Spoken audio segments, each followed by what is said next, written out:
Hi, and welcome back to my channel, where I'm going to cover the Warlock's the Fathomless class specialization from Tasha's Cauldron of Everything, providing a brief description of the subclass, as well as explain and set up the various features gained. A Warlock of the Fathomless class specialization is someone who has managed to create a link between themselves and a patron that has a significant connection to the plane of water, be it some powerful sea creature or lost deity that represents water in some form or something else. This connection is what gives Warlocks of the Fathomless their powers, and much like the bottomless nature of a large body of water, so too is the nature of this power. As a result, the Fathomless have been granted control over these powers to provide a Warlock with a completely different twist over these powers than what we have seen thus far. And as we have seen in my other videos related to the Warlock class, these kinds of characters must select their class specialization right at level 1, and this is because of the nature of where their Warlock powers come from. And it is strictly because this link between the Warlock and their patron is firmly established by the time a character is ready really to become an adventurer, hence this requirement. And to help move this video along, I'm going to go ahead and quickly create up a level 1 Warlock and show you the subclass selection and how that works within the character wizard so that we can go ahead and cover all of the various features once that character is created. So give me a moment, I'll be right back. So I'm about to select the class, and in this case it's going to be the Warlock. And once I do that, as you can see down here at the bottom, we now have our class specialization, which in this case is going to be the Fathomless. So I'm going to go ahead and finish out the rest of this character, and then we'll be right back to deal with the individual subclass items. The first feature your character will receive is called the Expanded Spells List feature, and it's specific to the Fathomless subclass. And this is going to give your character a much larger selection of the spells that are usually made available to your character for this particular class. These spells will count against your known spells list, as they are not automatically granted to your character, unlike some other subclasses. And these are primarily there to provide you a much wider selection of spells that you can choose from when you do get the opportunity to do so.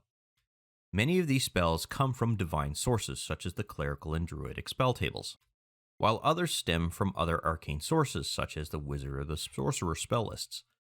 However, when you apply one of these spells to your character sheet, it will become a Warlock spell so that you will be able to use it without having to suffer any penalties. As such, and to ensure these spells make use of the right stat modifier, it's best to create a spell group on your Actions tab that is specifically meant to contain these spells. This will ensure they link to your character's charisma stat, as that is what is used when your character casts any of their spells, thus granting these spells the right saving throw requirements or the right damage modifiers, if they happen to have any. There is one thing I would like to point out, however. The information sheet here provides you with the level of the spell itself, not the actual level of your character, and it is different than other expanded spell list tables that we have seen. As a result, these spells do not become available to you when you acquire this level, if you will, but instead they become available to you when you unlock the equivalent spell slots. So whenever you unlock second level spell slots, which is usually around level 3, or whenever you access level 3 spell slots, so on and so forth. And to follow through on that example, for instance, when your character reaches level 3, they will be able to unlock second level spell slots. That means at that time, and only at that time, will you be able to choose from Gust of Wind, Silence, or from the other Warlock spells that are listed in your normal spell table under the Pact Magic information sheet.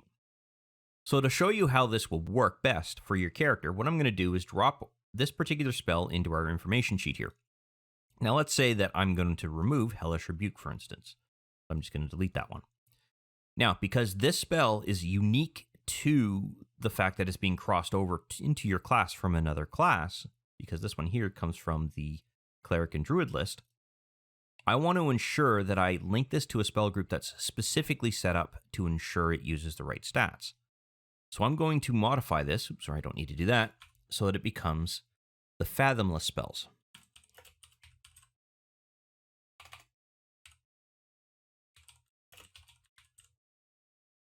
And that's going to create a different group. Unfortunately, it's not going to be a spell group. You'll see here that it's an abilities group. You will first want to select that to convert it to a spell group. And when you do that, you will acquire this bracket level 1 bracket title on the end of this particular group. We also want to ensure that we update this to make use of the charisma stat, and then we can leave everything else alone. Now, I have had some people tell me that if you take one of these spells and you drop it into your normal spells listing here, that it will work. Sometimes that is yes, sometimes that is no, and that is because of this. This spells group automatically calculates what your class's spellcasting ability is when it comes to their modifier, in this case, charisma. That's because this particular category is special in that way. So when you drag these spells into that, they don't always work. You're going to want to ensure that it is set up specifically to make use of your charisma stat so that any spell you drop into this group automatically converts to making use of your charisma stat as the primary spellcasting capability for that spell. But then there are others who argue, well, all you have to really do is modify this and set up the ability so that it's appropriately set. And yes, you can do that. But I don't like touching something that automatically is set up to default to things when I know I have a mechanism that guarantees that when I drop a Warlock spell into here, I'm good. But if I drop a spell that's coming from an entirely different source and drop it into here, I know it's also going to work for me. So this is just a level of comfort setup, if you will. Now, going forward, whenever you decide to select one of these spells as opposed to one of your normal Warlock spells, you will then simply drop it into this particular spell group, and it will go and automatically create a new group for you and link it appropriately to your stats. So you're saving yourself some headaches down the road. Also at level 1, your character will gain the Tentacle of the Deeps feature that gives your character the means to magically create, as a bonus action, a spectral tentacle that will be used for melee-based attacks. Your character can route that tentacle to any location that is unoccupied, is visible to your character, and is no more than 60 feet away from where your character currently stands, essentially giving you the ability to make a ranged attack using a melee-based attack. The tentacle itself is going to be 10 feet long, and as a result, it will give you a total reach of 10 feet from where that particular tentacle is rooted at. And this will remain around for a total of 60 seconds, or 10 rounds if you're in combat. Making use of the feature again will cause the first tentacle to dissipate and a new tentacle to appear in the new location that you have specified. So if you can't move the tentacle that you have now over to another side of the battlefield because range isn't capable of getting there in time, you can simply dissipate the old one or cancel the old one and automatically create a new one. The tentacle itself is able to attack on the same round that it appears, and it will be able to attack any creatures within 10 feet of where it is rooted, utilizing a normal melee-based attack. If that attack hits, the tentacle will do a total of 1d8 points of cold damage to the target, and will also reduce the speed of that target by 10 feet until the start of your character's next turn. In subsequent rounds, your character will be able to make use of a bonus action and move the tentacle up to 30 feet from where it's currently positioned, before making another attack, kind of like a character having a normal movement round before they take an attack action, for example. The feature can be used a number of times equal to your character's proficiency bonus before they will need to complete a long rest to regain any spent uses. And finally, before I set up the feature, when your character reaches level 10, you can increase the amount of damage the tentacle will do from 1d8 to 2d8 points of cold damage. So let's go ahead and add this to our character's action sheet. I'm going to drop it into place and create a new group called the Fathomless. And that just ensures that any feature we gain from our particular class specialization can drop into this section, and we know where to find them. That's really all it's for. Now we already have the melee cold damage set up. We also have a melee-based attack already set up and ready to go, which means we don't need to worry about it.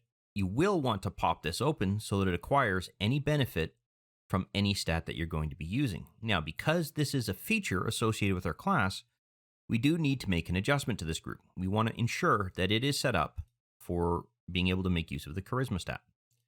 And when you do that, you will see that the attack bonus here increases to +6. That's because it's a combination of our proficiency bonus with our charisma modifier. And the last thing we want to do as part of the setup is ensure that we have 2 daily uses. Like that, because our current proficiency bonus is +2. So how this is going to work within a combat-based situation is relatively simple. First thing I'm going to do is set up our Warlock to have the action token here. And what we'll want to do is select a target. And let's say that this vampire is, say, 40 feet away from our character. Well, we can spawn the Tentacles of the Deep Tentacle, if you will, right next to where that vampire is standing. And when we do that, we can make an attack against them.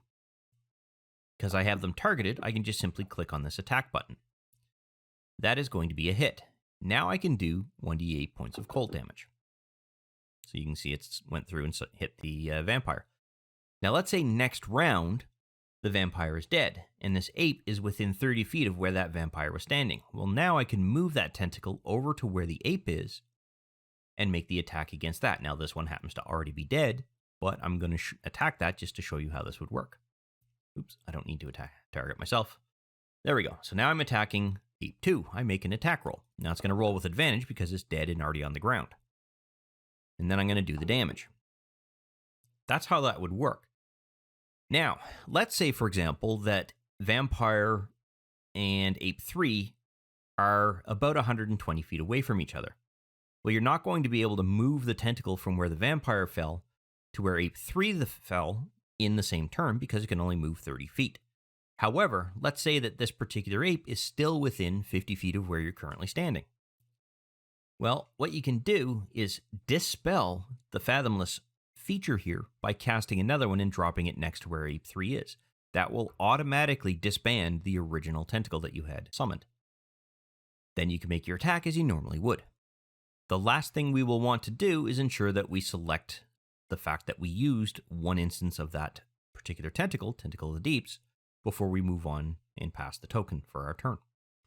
There is one minor adjustment I'm actually going to make for Tentacle of the Deep, and that is going to be a tracking capability, if you will. And it's simply going to be an effect to tell us how long this is allowed to be out there. So I'm going to call it Tentacles of the Deep.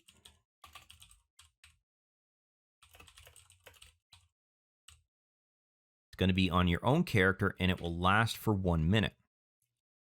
So as a slight alteration as to how you would go through and use this, when your character goes ahead and makes use of this feature, what you would do is you would drop this effect on your character, and that will tell you how long this particular tentacle is going to stick around.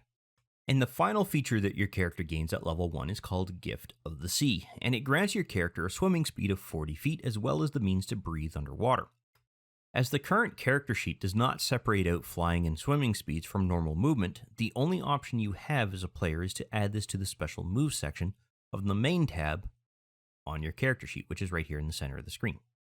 This field does not affect any of your movement capabilities and is completely informational. Fantasy Grounds Unity does not use this field for any automation or attribute that would affect how your character moves about on a map, or any other capabilities that Fantasy Grounds can make use of.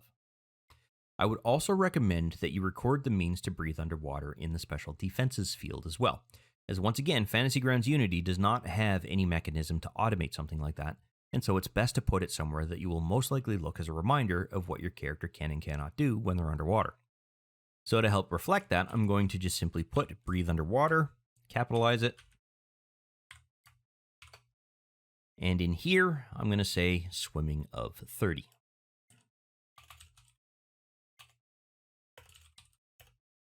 Sorry, I meant 40. And that's all you really can do when it comes to that feature.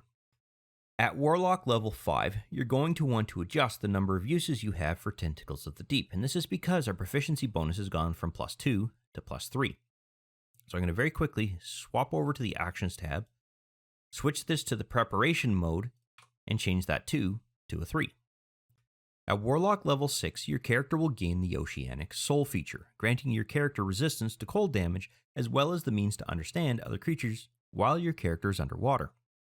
And the cold resistance is relatively easy set up, so I'm going to very quickly get that out of the way first. I'm going to drop this into place, copy this group here because that's where it's going to go, and ensure that it is moved down into that location. I'm also going to create a brand new effect, and it's called Oceanic Soul, resist, cold, and it's going to be on your own character. It doesn't have a duration expiration, and it will never expend itself after a dice roll. In relation to the other aspect of this feature, the means to understand other creatures while underwater is completely role-playing based and is not really something that we need to essentially track in any way. Due to this way this feature is worded, however, it can be quite badly abused when attempting to talk to other creatures. The intent was that your character can talk to creatures that might call large bodies of water home, such as lakes, rivers, seas, and oceans, and this would normally mean things like fish, whales, turtles, as well as other various creatures, including other humanoid-based races that live underwater. However, it could also be technically used by simply dropping an orc into the ocean and while keeping them submerged, be able to speak to them and as a result be able to communicate, even if your character would not otherwise understand the orcish language unless they spoke a common tongue. Although I will admit it might be a bit difficult for the communication to actually happen because vocal cords are required in that particular case, and generally those need air. But the point is that there is definitely flexibility when it comes to this feature. Also at Warlock level 6, your character will gain the Guardian Coil feature, expanding on the use of your Tentacle of the Deeps feature by also allowing your character to use it as a reaction in order to intercept damage that someone else had received. The tentacle would have to be within 10 feet of the creature or object that was attacked in order for your character to be able to use their reaction to deflect or reduce the damage done by that attack, but overall, the idea is pretty good. And yes, it does mean that the tentacle had to have been summoned previous to the reaction being used and is already in place and on the battlefield. If a creature took damage and you chose to use your character's reaction to intercept that damage and try to deflect it or reduce the amount that they were receiving, you would roll a 1d10 die and reduce the amount of damage that protected creature received by the amount rolled on the die. For example, if one of your party members was hit by an attack and was about to suffer 6 points of damage, your character could roll a 1d8, and as long as the required conditions were met, potentially reduce or eliminate the amount of damage that they would have otherwise received. This would mean, however, that your character would not be able to react to any other situation because you've just used your reaction until the next turn, but they would still get their normal movement, action, bonus actions as normal if you hadn't already rolled around to your turn. Lastly, when your character reaches level 10, you will also be able to increase the amount of damage potentially reduced from 1d8 to 2d8 points of damage, the equivalent of what would happen if you were utilizing the tentacle for an attack. So I'm going to go ahead and add this to our character's action sheet here. I'm going to also ensure that I set up the group, and then I'm going to set up 2 features, and I'm going to essentially preload our level 10 feature as well as our current level feature. The first feature that I'm going to add to this, or effect I should say, is this. It's called Guardian Coil, and in brackets I've got 1 to 9, meaning that it's usable between levels 1 to 9, DMG: -1d8. It's going to be on a target, and it's going to expend on the next roll. The second one that I'm going to add to this is going to be for level 10. So Guardian Coil, and in bracket 10 to 20, meaning that it can be used between levels 10 through 20, DMG: -2d8. And once again, it's going to expend on the next roll. Now, in relation to how Guardian Coil works, let's say that this is now turn 2, and your character went ahead and created the Tentacle of the Deep in turn 1. The vampire here is about to attack the Spectre. In fact, I'm going to make sure that I target that Spectre. There we go. And let's say that I'm going to make a normal attack roll. In this case, it's going to hit. Now, at this particular point in time, you decide to make use of your reaction. What you're going to do is drop this effect onto the vampire, and that's going to automatically cancel out up to 8 points of damage. So when the vampire actually goes through and makes their damage roll, you will see 2 dice are rolled. One is going to be their damage, the other is going to be the reduced amount of damage. In this case, we rolled a 7 plus 4, which means 11 points of damage, subtract 2 gives us 9. Now, as you can see, in this particular case, the amount of damage that we are going to do here could theoretically exceed, and it has in this case, the amount that we could simply reduce. But let's say that we had rolled an 8 here, and we still had 7 points. Instead, we'd be doing 1 point of damage. Or let's say that this plus 4 bonus isn't here, we had rolled a 7 here, and rolled an 8 here, then what we would be doing is canceling out all damage. So I'm going to do that again and see if I can get a cancellation just to show you how that works. But I'm going to use a slightly higher effect to see if I can get a better chance of getting more than what is being rolled here. Oops, I added that to the wrong character. Duh. There we go. Okay, so in this case, we rolled far more damage to resist than what the vampire actually did. So the total amount of damage is 0. Excellent. That means that we're not going to accidentally heal the Spectre when we shouldn't be healing the Spectre. At Warlock level 9 and at Warlock level 10, there are some adjustments that we will need to make.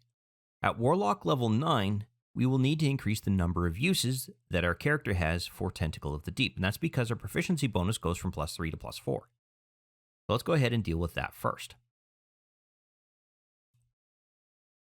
The next thing we are going to want to do is adjust how much cold damage occurs, and this is going to happen at level 10, not at level 9.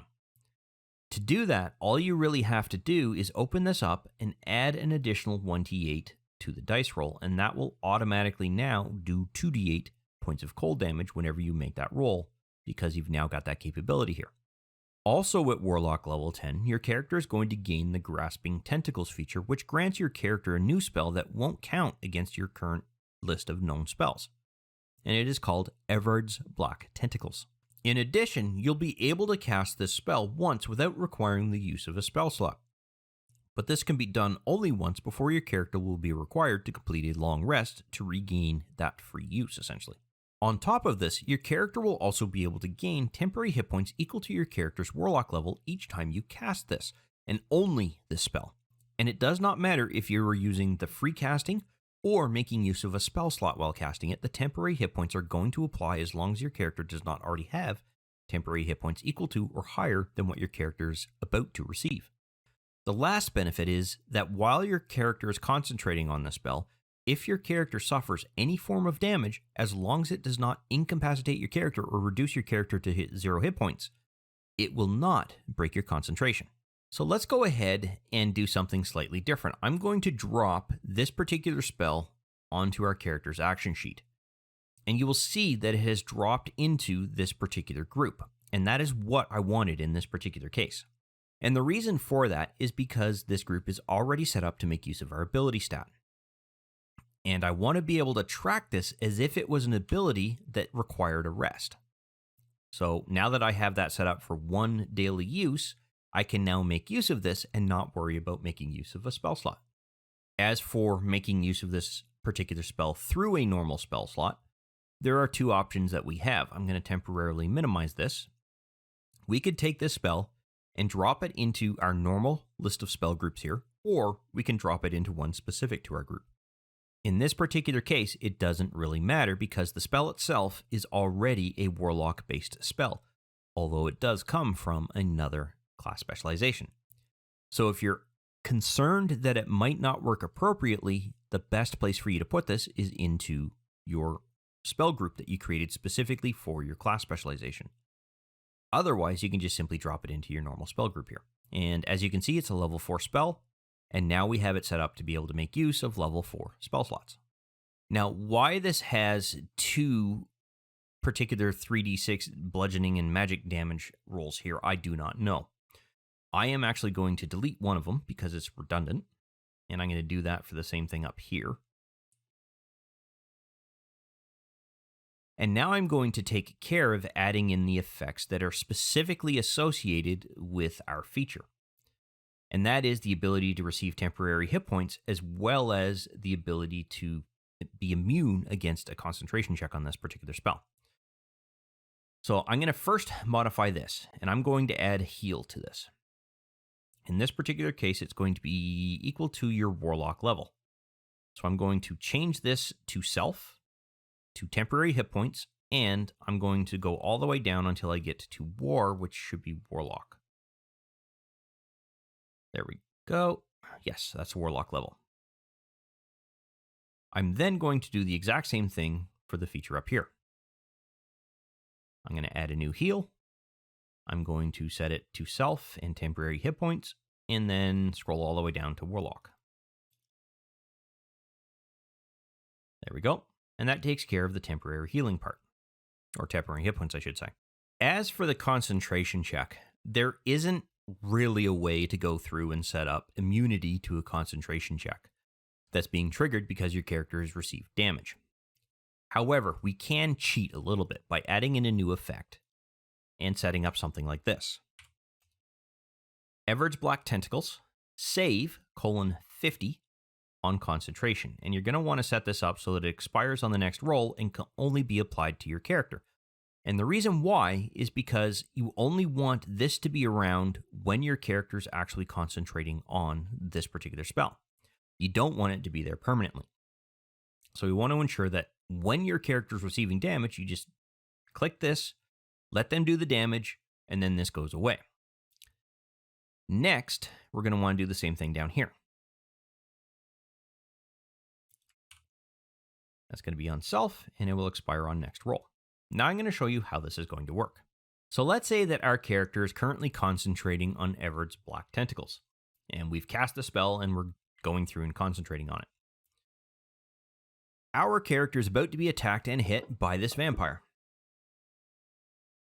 Before I roll the damage for the vampire, what you're going to want to do is ensure that you click this particular feature and apply it to your character.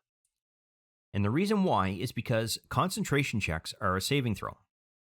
So when this gets rolled and the subsequent concentration check is rolled, it's going to set the value of the concentration check to something that will essentially ensure it never fails. So we needed a 14, it added 53 points to it, giving us a 67, because don't forget your stats come into play when you're dealing with concentration checks. In this case, it's your Constitution modifier, which is right here, which is +3. This ensures we should never ever fail this particular concentration check. So it doesn't provide you quote unquote immunity, it just fakes the system into thinking you can never fail it. Now, the last thing that I want to cover in relation to this particular spell isn't really around the spell. It's what happens when you cast it. So remember, you have the ability to cast it through a normal spell or through using it as a feature here. I'm going to use the feature first.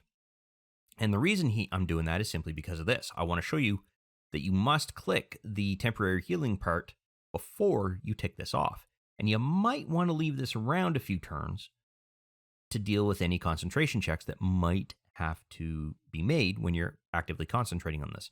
You should only really click on this use, if you will, once the concentration itself is gone or the duration itself has passed. So let's say that I cast this particular spell on the vampire. I'm going to drop that onto the vampire.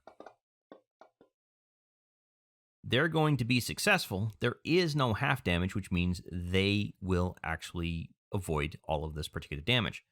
But this is good because it still means I get to show you what I wanted to show you, and that is I cast the spell. That means I automatically get to apply the temporary hit points. It's not whether you succeed on the spell or whether you're using it through your one-use feature use.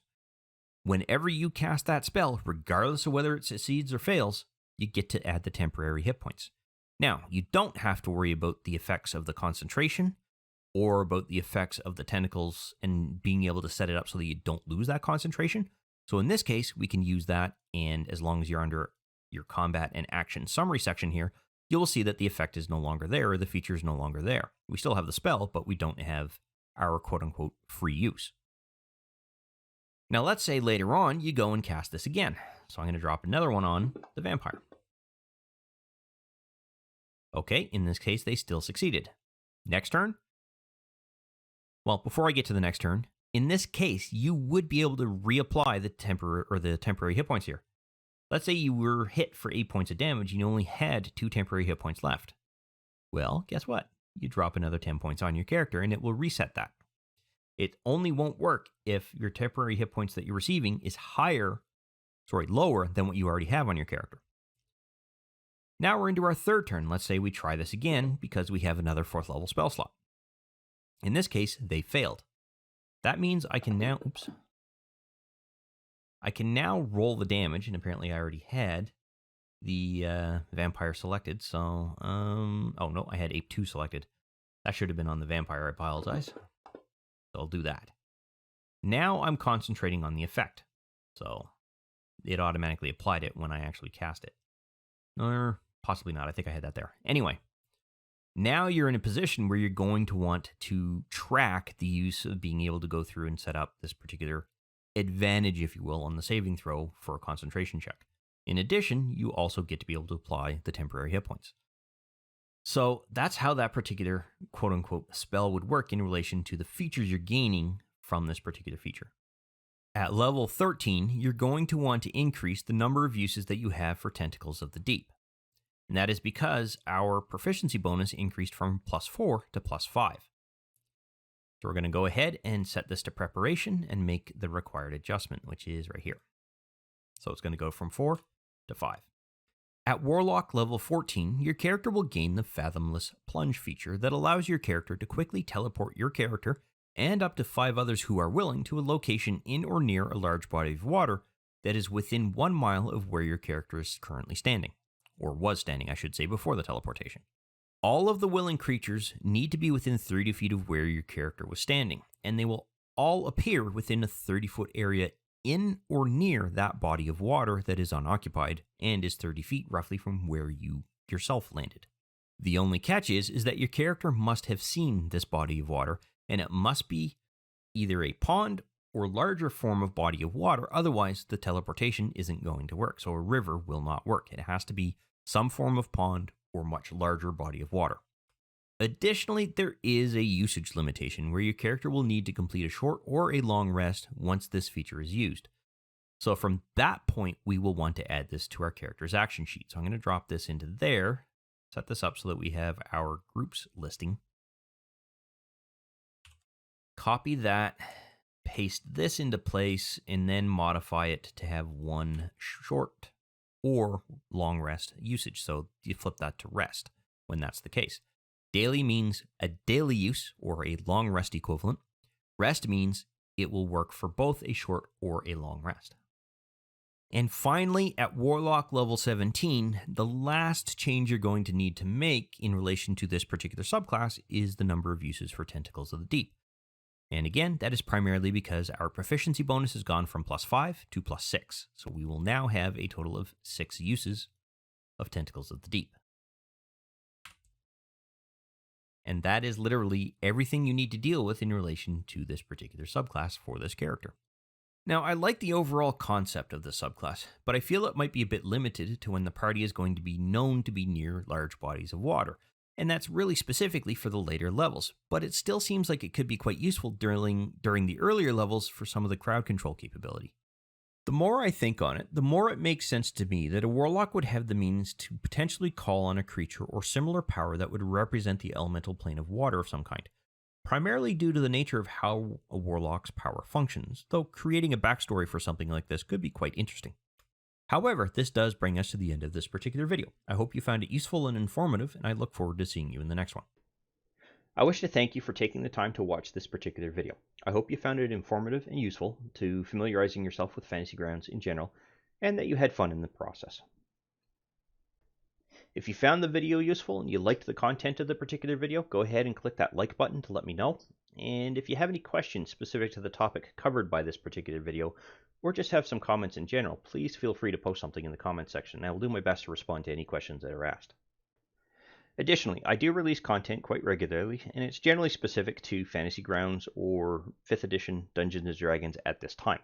So if you'd like to be notified when new videos come out, go ahead and subscribe and click the notification bell to ensure that notification is sent to you when I release a new video.